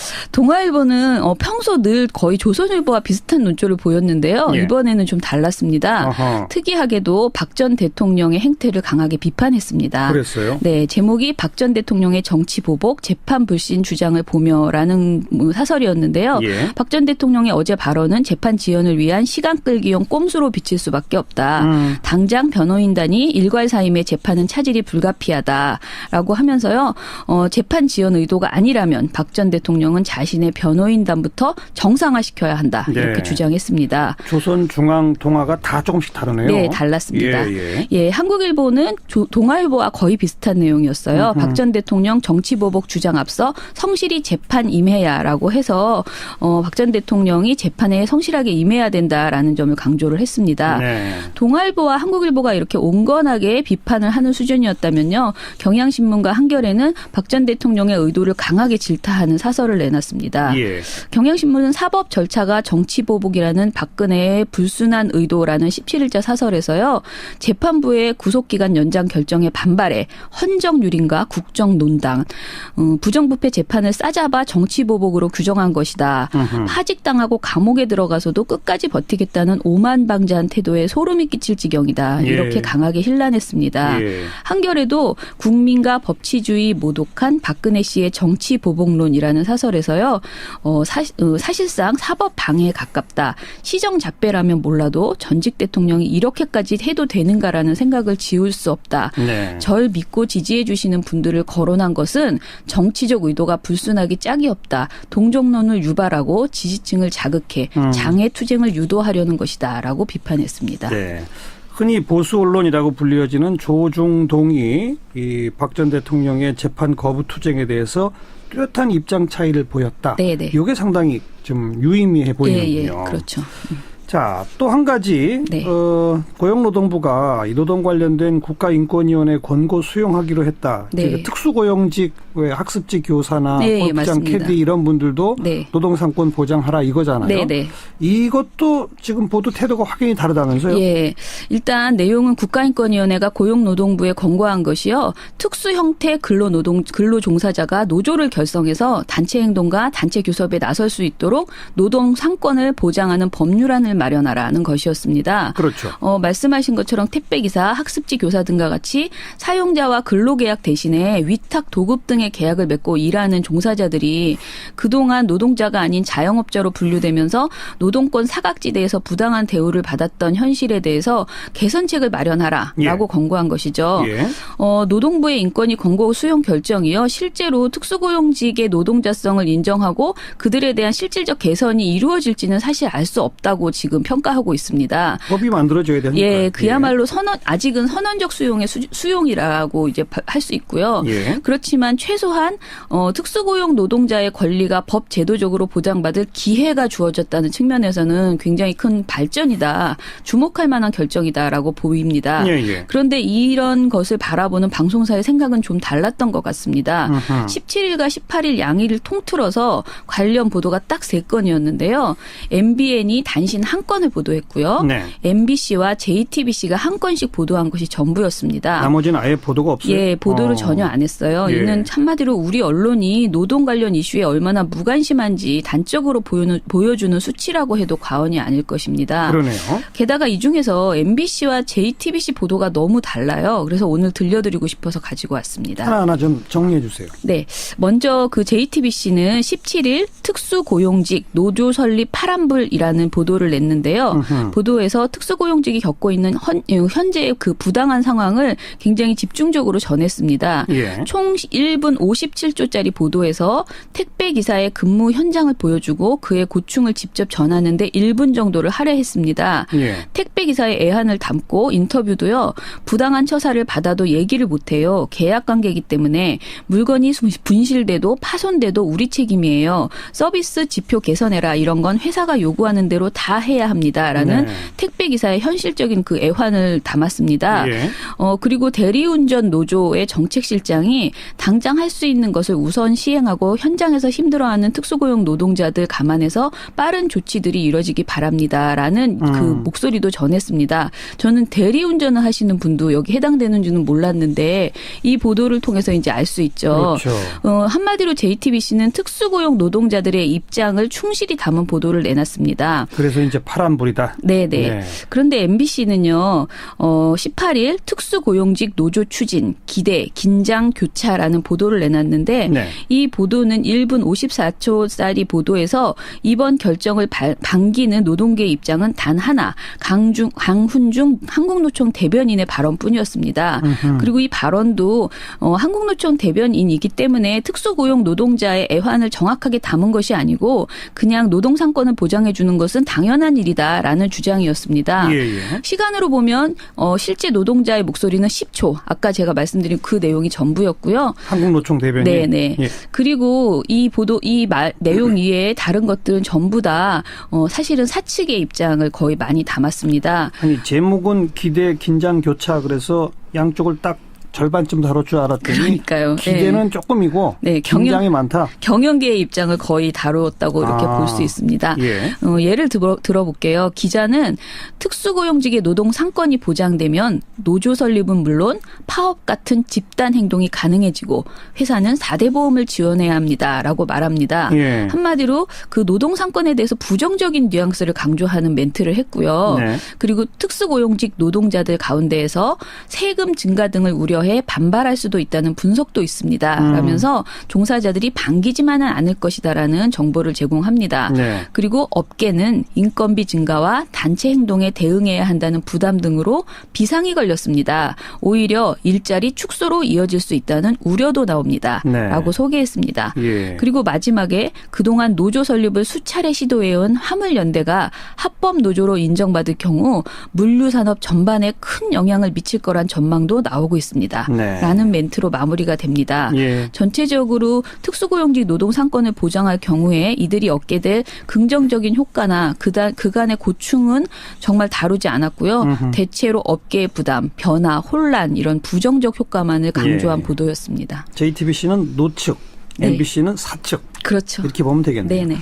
MBC 얘기 나온 김에 그 박문진의 구 여권 추천 이사 한 명이 추가 또 사퇴했죠? 네네. 지난달 8일 박문진 유의선 이사에 이어서 구 여권 이사의 두 번째 사퇴가 있었습니다. 네. 바로 모건대 총장을 지낸 김원배 이사인데요. 구 여권 이사의 사퇴는 MBC 경영진을 교체할 수 있다는 실질적 의미를 지니고 있습니다. 예. 본래 박문진이 구 여권이 추천한 이사 6명과 구 야권이 추천한 이사 3명으로 구성되어 있었는데요.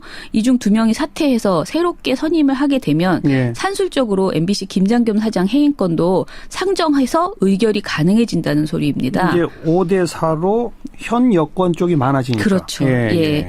MBC 파업의 해결이 목전에 있다고 해도 과언이 아닌데요. 전국 언론노조 MBC 본부는 현재 여의도 사옥 매각 부당 개입 그리고 MBC 자회사로부터 부당한 향응을 수수했다. 그리고 MBC 업무용 골프 회원권을 무단 사용했다는 등의 여러 가지 혐의를 받고 있는 고용주 MBC 박문진 이사장의 사퇴 그리고 김장경 사장 등의 현 경영진 교체가 이루어질 때까지는 파업을 풀지 않겠다라는 입장을 내놨습니다. 아무튼 MBC는 뭐 이제 해결이 곧 보인다. 예. KBS도 한 명 사퇴했었는데 거기는 추가 사퇴 아직 없습니까? 네. 그래서 굉장히 아쉬운 지금 좀 답답한 그런 상황이라고 KBS 그 본부에서는 말을 합니다. 네. 하지만 또 한편으로는 폭풍 전야일 뿐 곧 변화가 생길 것이라는 기대도 하고 있는데요. 사실 구 여권 이사진의 실제 행동으로 보면 MBC 이사보다 KBS 이사 쪽이 훨씬 화제가 되고 있습니다. 예. 특히 구 여권 이사인 강규영 이사가 KBS 법인카드를 애견삽과 애견 동호회 회식비 등에 사용했다는 소식이 있었잖아요. 그렇죠. 예. 그런데 지난 18일에는 더 충격적인 기자회견을 KBS 본부가 했습니다. 뭐예요? 내용이 강규영 이사가 자신의 법인카드 사용 정황을 제보한 그 애견 동호회 회원에게 차마 입에 담을 수 없는 폭언과 협박을 퍼부었다는 것입니다. 아, 그래요? 예, 강 이사가 법인카드를 직접 주면서 그 도구쇼 뒤풀이 비용을 결제하라고 해서 대리 결제를 했던 분이 네. 그 제보를 한 이후에 200여 통의 협박 문자를 받았다고 합니다. 강 이사로부터. 200여 통 전부 다가 강 이사가 보낸 거예요. 네. 게다가 그 내용이 입에 담을 수 없을 정도로 심합니다. 뭐 쓰레기, 룸펜, 직업이 없으니 개 빗질이나 하지 등의 인신 모독에 해당되는 전화를 아이고. 했고요. 예. 또 다른 제보자 부부에게도 전화와 문자로 협박을 하고 18일에 기자회견을 한다는 소식이 알려지자 그 16일 날 밤에 전화를 걸어서 여기서 폭로가 끝나면 봐주고 대신 여기서 하나만 더 나가면 그때는 너 죽고 나 죽고다. 이런 문자를 했고요. 했고요. 네. 전화를 했고요. 그리고 경고한다. 한 발자국만 더 하면 너 죽는다. 이런 굉장히 이상한 말들을 많이 했어요. 그리고 제보자 부인의 유산까지 거론하는 등 방송에서 전달해드리기 어려운 수준의 폭언들이 매우 많이 있고 이것이 다 녹음이 돼 있거나 문자로 남겨져 있습니다. TBS 본부는 강규영 이사의 법인카드 사적 사용과 관련해서 업무상 배임으로 고발을 하는 한편 제보자 협박에 대해서도 협박과 명예훼손 정보통신망법 위반으로 고발하겠다고 밝혔습니다. 네.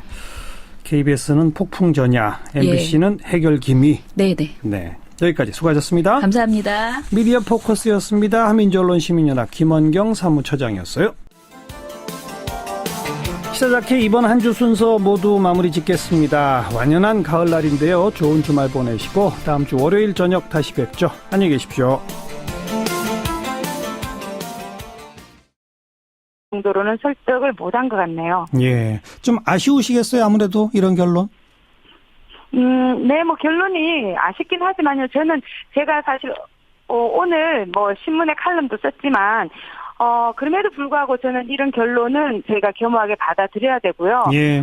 이 시도 자체는 저는 너무나 역사적으로 의미가 있다고 생각을 해요. 이제까지 한 번도 일반 시민이 에너지 정책, 특히 원자력 발전 정책에 대해서 참여할 수 있는 기회를 가져본 적이 없어요. 그렇죠. 그래서 뭐 결론은 사실 중단 측의 입장에서 보면 많이 아쉽긴 하지만 그래도 이걸 통해서 이제 더 많은 정보가 그 시민들 사이에 확산될 수 있는 계기가 마련됐고 이것이 단지 전문가들이 논할 문제가 아니라 우리의 문제이고 우리가 참여해야 되고 그래서 결정을 내릴 수 있는 문제라는 그런 상식이 좀 더 우리 사회에서 자리를 잡았다. 그래서 민주주의의 관점에서는 우리가 한층 성장한 게 아닐까 저는 그렇게 생각을 합니다. 예.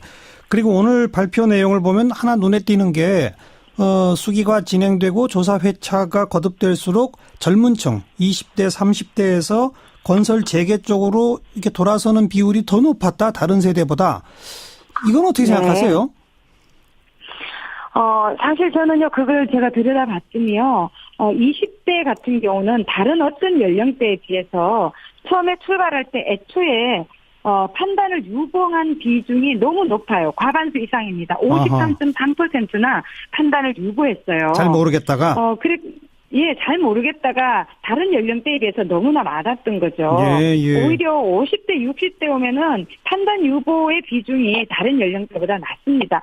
하지만 저는 20대가 판단 유보 상태에서 재개 쪽으로 좀 더 갔다. 이것도 중요하지만 제가 볼 때 더 눈여겨 봐야 될 부분은요. 그래도 여성이 남성보다는 훨씬 더 비중 있게 중단을 지지했고 그다음에 특히 40대가 참 괄목할 만한 일인데 과반 이상이 54.7%가 건설 중단에 찬성을 하셨어요. 그렇습니다. 그래서 왜 이럴까 저는 너무나 궁금했는데 제가 생각을 해보니까 그리고 사실 20대 같은 경우도 물론 재개와 중단을 하는 재개가 더 많지만요. 평균적인 재개가 40.5%잖아요. 근데 그 평균보다는 20대, 30대, 40대는 더 높습니다. 평균보다 오히려 재개가 평균 이상이었던 건 50대와 60대 이상이거든요. 그렇죠. 그래서 20, 30, 40대는 평균보다는 더 많이 중단을 지지했다는 거고요. 특히 40대는 과반수 이상 거의 55% 정도가 중단에 찬성을 했어요. 그러니까 이 연령대가 그랬던 이유는 제가 보니까 어린아이들을 키우는 그런 나이대예요. 아, 그렇죠. 지금은 굉장히 우리가 결혼을 늦게 하기 때문에 20, 30대는 아이를 키우는 경우가 없고. 사실 예전보다 많이 없죠. 근데 40대는 그렇고 또 여성들도 아이를 직접 양육하는 그런 기회가 남성보다 더 많죠. 그리고 특히 40대 같은 경우는 이분들이 20대 때 IMF를 겪었던 시대예요. 그렇기 때문에 사회적인 문제가 자신의 문제가 될 수 있다는 그런 경험이 있는 거죠. 그리고 저희가 지난 10년 동안 4대강 문제로 몸살을 앓았잖아요. 그래서 이 매몰 비용에 연연할 때 굉장히 더 큰 문제가 발생할 수 있다는 것을 알겠습니다. 좀 더 많이 경험한 게 40대가 아닐까 해요. 아무튼 장기적으로는 그러니까 경제 논리보다 안전 논리가 중요한 거죠. 이 연령대에서는. 그러니까 장기적으로는 안전 논리, 원전 축소 쪽에 국민의 의견을 모은 계기가 됐다는 점, 요 점을 또 주목하실 수 있겠어요. 알겠습니다. 고맙습니다. 감사합니다. 서울대학교 환경대학원 윤순진 교수였습니다. 성남시의 3대 무상복지 예산 의결에 대해서 이건 무효다. 경기도가 작년 1월에 소송을 냈었죠. 알고 보니 박근혜 정부 청탁에 따른 청부 소송이었다. 어제 이재명 시장이 저희와 인터뷰에서 주장했습니다. 남경필 경기도지사 측에서 할 말이 있다며 반론 인터뷰를 요청했어요. 직접 만나보죠. 남 지사님 안녕하세요. 네, 안녕하십니까. 네, 이게 청와대와 교감에 따른 소송 제기가 아닌가요? 그냥 법적인 절차고요. 예.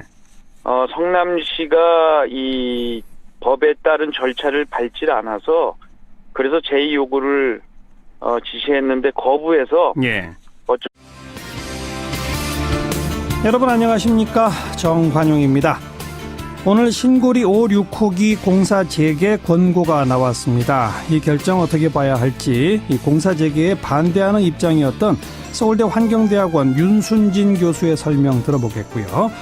경기도가 성남시의 3대 무상복지 예산 통과 무효 소송을 작년에 제기했죠. 이게 박근혜 정부의 청부 소송이다. 어제 이재명 시장의 인터뷰 내용이었습니다.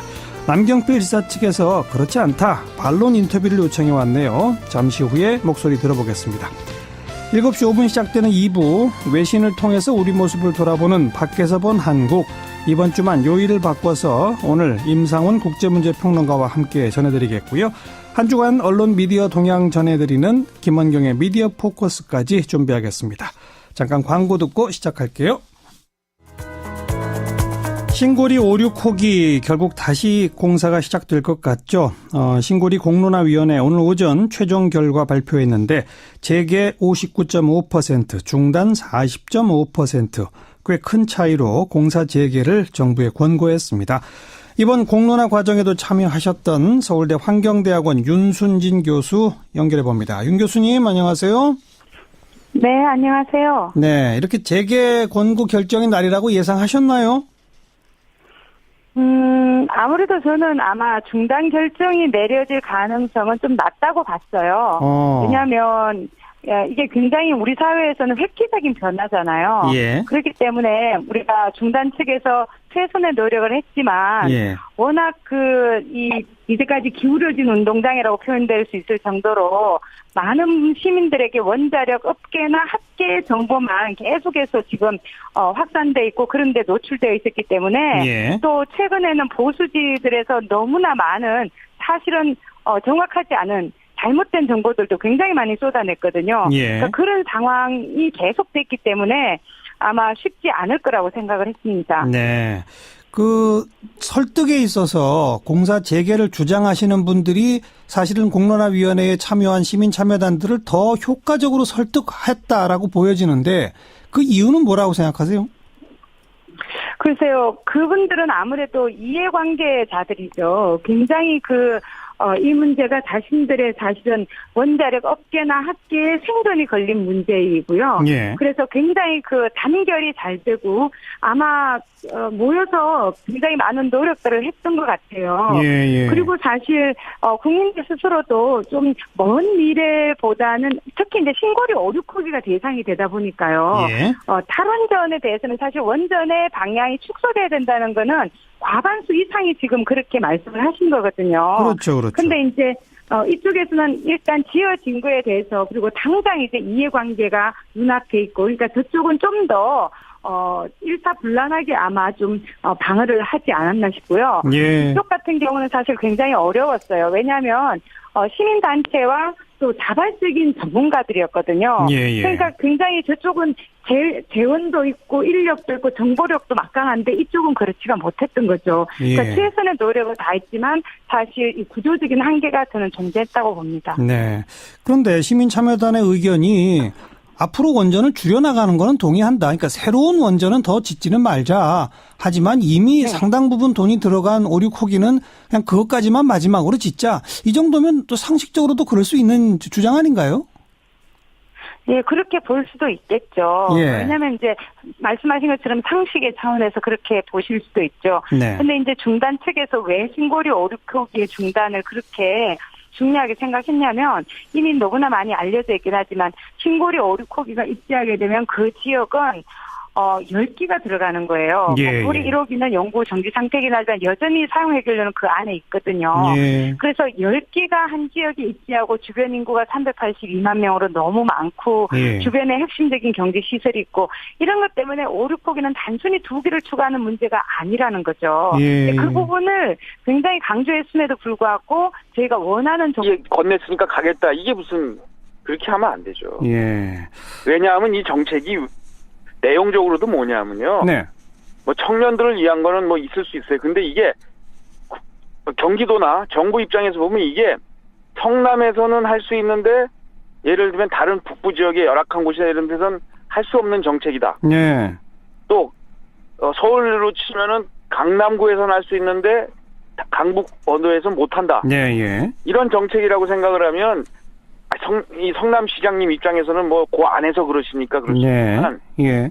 국가 전체를 놓고 보면 이게 우려가 되잖아요. 예. 위화감이 조성될 수밖에 없지 않을까요? 예, 알겠습니다. 아무튼 현행법에 있는 그 협의 조정 문구에 대한 해석은 지금 이재명 시장과 남지사 그리고 중앙정부 분명히 다릅니다. 다르기 때문에 이건 정말 대법원 판단 한번 받아봐야 될 것 같고. 대법원 판결을 받으면 돼요. 자꾸만 바꿔서 이제 예. 뭐 중간에 자꾸만 뭐 정치적인 합의를 하고 싶으면 예. 서울시장 박원순 시장님한테 좀 절반만이라도 배우셔서 예. 상의를 해가지고 고치면 되고요. 알겠습니다. 그게 싫으면 그냥 끝까지 가서 소송의 결과를 받으면 됩니다. 네. 그 지방자치와 이 자치단체에서의 복지정책 수행에 관한 어떤 권한에 대한 이런 철학적 차이도 있는데 혹시 남지사하고 이재명 시장 저희가 동시에 초청하면 좀 나오셔서 두 분이 직접 토론하실 생각도 있으신가요? 아, 그럼요. 예. 한번 동시 초청을 추진해 보도록 하겠습니다. 알겠습니다. 자, 전화 연결된 김에 지금 바른정당 국민의당 통합 문제가 아주 뜨겁게 달아오르고 있습니다. 남지사께서는 어떻게 생각하세요? 이제 우리가 통합을 하든 어떤 정치적인 결정을 하고 이런 길로 갈 때는 예. 첫 번째 이게 왜 하는지에 대해서 국민적으로 설명이 돼야 되고요. 물론이죠. 그리고 이러한 길로 갈 때는 우리 당의 구성원들, 당원들에게 충분한 이해와 동의를 얻어서 가야 되죠. 예. 그래서 그런 절차를 앞으로 밟으면서 가야 될 테고요. 예. 지금 뭐 통합 관련돼서는 지금 그동안 이제 자강이었어요, 자강. 그랬죠. 자강이었는데 바른 자유한국당과의 통합은 안 된다. 근데 이제 국민의당과의 통합은 가능하다. 네. 이렇게 하려면 그건 이쪽은 왜 되고 이쪽은 왜 안 되는지. 네. 이런 자강은 그러면 이제 내려놓는 건지 이런 거에 대해서 분명하게 이제 우리 입장 정리와 국민에 대한 공감대, 명분이 서야 되겠죠. 예. 지극히 원칙론적으로 옳은 말씀이신데 그러니까 남지사께서도 일단 통합은 좀 긍정적으로 보면서 이런 절차와 준비를 밟아나가자 이 말씀인가요? 저는 그동안 계속 그랬어요. 제대로 된 통합을 하자. 아하. 제대로 된 통합이 무엇인지에 대해서 당내 논의가 있어야 되는데 그동안 제대로 된 통합에 대한 논의가 없었어요. 예. 그동안은 이제 안 된다라는 얘기를 했잖아요. 예. 그러면은 이제 통합을 만약에 이렇게 국민의당하고 추진한다면 그럼 국민의당과는 제대로 된 통합이 뭐냐를 놓고 얘기를 해야 되겠죠. 알겠습니다. 오늘 여기까지 말씀드릴게요. 고맙습니다. 네, 감사합니다. 남경필 경기도지사였습니다. 윤태권 실장 어서 오세요. 네, 안녕하세요. 자유한국당 윤리위원회가 박근혜 전 대통령 징계 확정했죠? 예, 오늘 오후에 결정했습니다. 탈당 권유, 더불어 가지고 서청원, 최경환 의원한테도 탈당 권유예요. 예. 이런 전례는 없죠?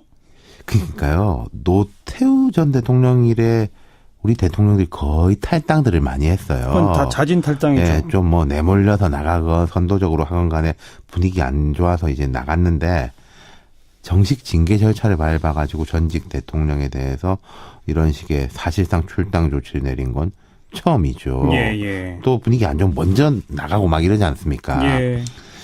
근데 제가 보니까 이명박 전 대통령이 유리해요. 탈당 안 한 사람으로는. 예. 어찌됐든 간에 한국당이 이렇게 결정을 해가지고 정치적으로 절연하겠다는 의지입니다. 네.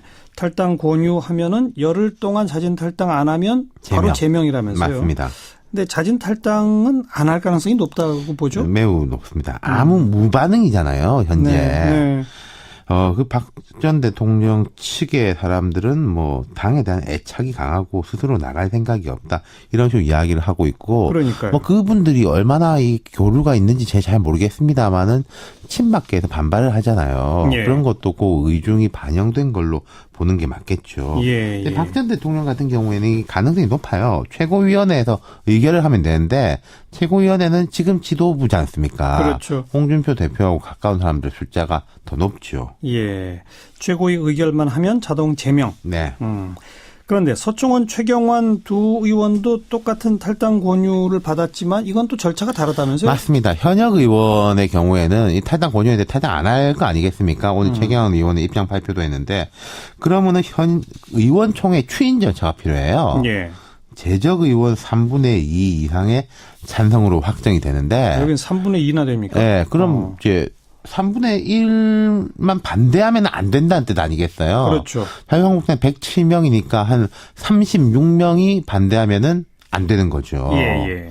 그러니까 이게 서청원, 최경환 두 사람 제명은 어렵지 않겠냐 이렇게 보는 시각들도 많더라고요. 네. 그리고 이 두 사람 같은 경우에는 그 임병진 비대위원장 체제에서 당원권 정지 3년이 돼 있어요. 이미 징계를 한번 그렇죠. 받았죠. 예. 그러니까 이제 이쪽의 주장은 이거는 일사부재리 어긋난다. 그렇죠. 뭐 다른 죄목이 밝혀진 것도 아니고 똑같은 정치적 책임을 같이 한 번 더 묻는 거다. 이런 주장이 있어요. 예. 최경환 의원은 어쨌든 자기 오늘 개인 입장문을 발표해가지고 홍준표 대표의 즉각 사퇴를 촉구한다.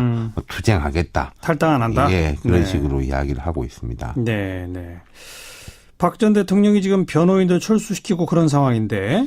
그러니까 저희가 이야기했지만은 부담스러운 게 분명해요. 자유한국당이. 예. 하지만 자유한국당 입장에서는 여기서 멈출 수 없다는 거예요. 바른정당하고 통합 논의도 있고 여기서 멈춰버리면은 죽도 밥도 안 된다. 네. 그렇다고 해가지고 무슨 박 전 대통령이 정치적 재기를 해가지고 새로운 구심이 될 가능성은 뭐 없는 거 아니겠습니까? 그렇죠. 그러니까 반발이 있어도 밀고 간다는 거겠죠. 네. 반발이 있어도 밀고 가겠다. 그래야 바른정당과 통합이라도 된다. 이런 걸 텐데. 그렇죠. 요새 또 그 통합도 조금 난기류잖아요. 그렇죠. 국민의당 변수까지 등장해서 쉽지는 않을 건데, 근데 이렇게 보셔야 될 것 같아요.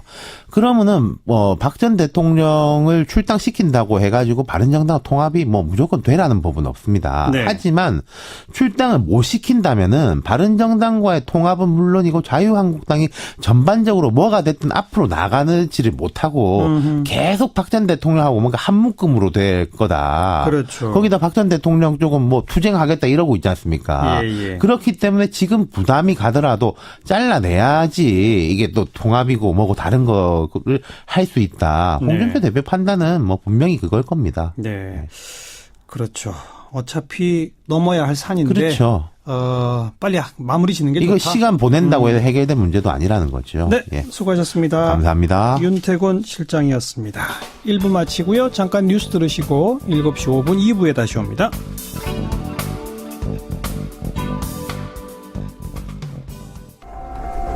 외신에 보도된 우리 모습 살펴보는 밖에서 본 한국, 이번 주만 금요일에 만나보겠습니다. 인문결 연구소 소장 맡고 있죠. 국제문제평론가 임상훈 소장 어서 오십시오. 네, 안녕하십니까? 이번 주는 어떤 소식 준비하셨어요? 김정은에게 싸움 걸어봐야 김정은만 웃는다. 이런 말 있죠. 누가 한 말이죠? 힐러리 클린턴 전 국무장관, 미국 국무장관이 얼마 전에 우리나라에 와서 한 말이죠. 아하. 지난 18일이었었죠. 국내에서도 많이 보도가 된 소식이었습니다만 외신들이 상당히 높은 관심을 보이더라고요. 그래서 다시 소개를 해드리려고 하는데요. 그 18일자 미국의 월스트리트 저널이 이 서울발 기사를 통해서 오바마 행정부 당시 미국의 대북 정책을 총괄했던 힐러리 클린턴 전 국무장관이 현 트럼프 행정부의 대북 정책을 비판을 했다 이렇게 보도를 했습니다. 네네. 이 신문은 트럼프 대통령의 발언들은 호전적이고 그런 접근법은 김정은에게 전혀 통하지 않는다라고 힐러리 클린턴 전 장관이 경고했다. 어쩔 수 없이 이제 대법원에 제소를 하게 된 것이고요. 예. 이런 거죠. 뭐 대통령도 지금 박근혜 대통령도 법 위반해서 지금 대통령 자리에서 물러나고 탄핵당하고 감옥에 있죠. 감옥에 예. 가 있잖아요. 예. 이게 대통령도 법과 질서를 안 지키면 이렇게 됩니다. 네. 성남시장께서도 이러한 법을 위반했으면 여기에 대해서 대법원에다가 제소해서 판단을 들어봐야 되니까요. 알겠습니다. 그냥 법적인 절차를 하는 거죠. 근데 공교로운지 모르겠는데 작년 1월 6일자 청와대 수석비서관 회의록에 보면은 성남시 3대 무상복지 사업에 대해 강력 대응하라 이런 지시가 있었고 바로 1월 6일 같은 날 남 지사께서 제의 요청을 했고 1월 18일 날 대법원 소송이 제기가 됐거든요. 이게 그러면 연관성이 있으리라고 의심이 되는 상황인데 전혀 연관이 없습니까? 네, 저희는 뭐 청와대로부터 그런 요청 받은 적이 없습니다. 네. 자, 그러면 법 절차를 지키지 않았기 때문이다. 어떤 절차를 어떻게 안 지킨 거죠? 이렇게 됩니다. 이 새로운 이 복지 이런 것들을 시행을 하려면은 예. 사회보장기본법에 의해서 또 이 보건복지부 장관과 협의를 해야 돼요. 예. 근데 협의를 하지 않고 예산안을 편성을 해서 의결하고 집행을 했거든요. 예.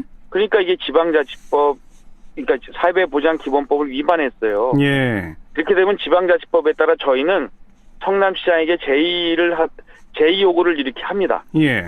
근데 그거를 거부했죠. 예. 그렇게 되면 이제 대법원에 제소를 할 수밖에 없는 상황이 된 겁니다. 네. 그런데 이재명 시장의 주장은 중앙정부와 협의는 했다. 다만 합의에 이르지 못했을 뿐이다. 그리고 현재 법에는 협의 조정을 하라고 했지 승인을 받으라고 한 건 아니지 않느냐. 이렇게 주장하는데 어떻게 생각하세요? 보건복지부 그렇게 생각 안 해요. 네.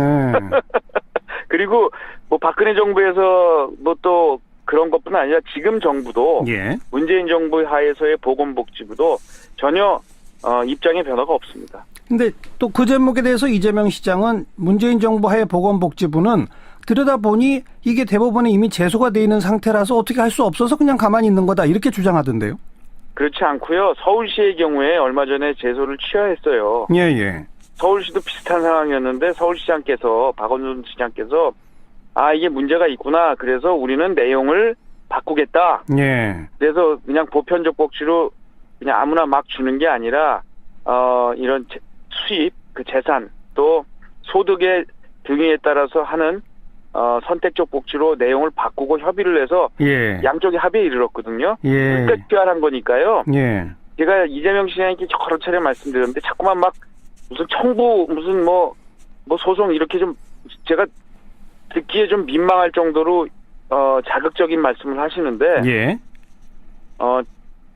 자꾸만 그러시면 생떼로 들려요. 예. 그러지 마시고 알겠습니다. 그냥 법과 예. 절차에 따라서 해주시면 되고 저희한테 할 얘기가 아니라 보건복지부하고 빨리 본인의 정책을 좀 바꿔서 논의를 하시면 됩니다. 그런데 또 이재명 시장의 주장은 현행법에 협의 조정하라고 돼 있지 승낙을 받으라고 한 건 아니다. 보건복지부는 생각을 좀 달리 하는 것 같은데 이렇게 해서 승낙까지라고 해석하는 것은 지방자치를 옥죄는 것이다. 그런데 경기도도 지방자치단체인데 왜 지방자치를 옥죄는 자해소송을 하느냐 이렇게 주장했는데 또 자해까지 얘기가 나왔어요. 하여튼 저희는 이번에 일하는 청년 정책 관련해서 예. 문재인 정부의 보건복지부와 충실히 상의를 해서 저희가 이 동의를 얻어냈고요. 예. 그래서 저희가 내년 1월 1일부터 이렇게 추진을 합니다. 예. 그러니까 누구도 법과 절차를 어기면 안 되고요. 예. 뭐 그렇게 주장하시니까 대법원의 판단을 들어봐야죠. 네. 그러니까 주장이 다르잖아요. 남지사께서도 이 중앙정부와 협의하라라고 하는 그 법조항은 중앙정부의 동의를 얻어야만 할 수 있다라고 해석하시나요? 그렇게 해서 저희는 추진을 하고 있습니다. 일단 그 해석에 동의하고 계시다. 그렇습니다. 그냥 단순히 협의만 거치면 된다는 식으로는 해석 안 하신다. 저쪽에서 동의를 안 해줬는데 예. 그 협의해서 우리가 니네하고 얘기하지 않았느냐. 예. 그러니까 우린 얘기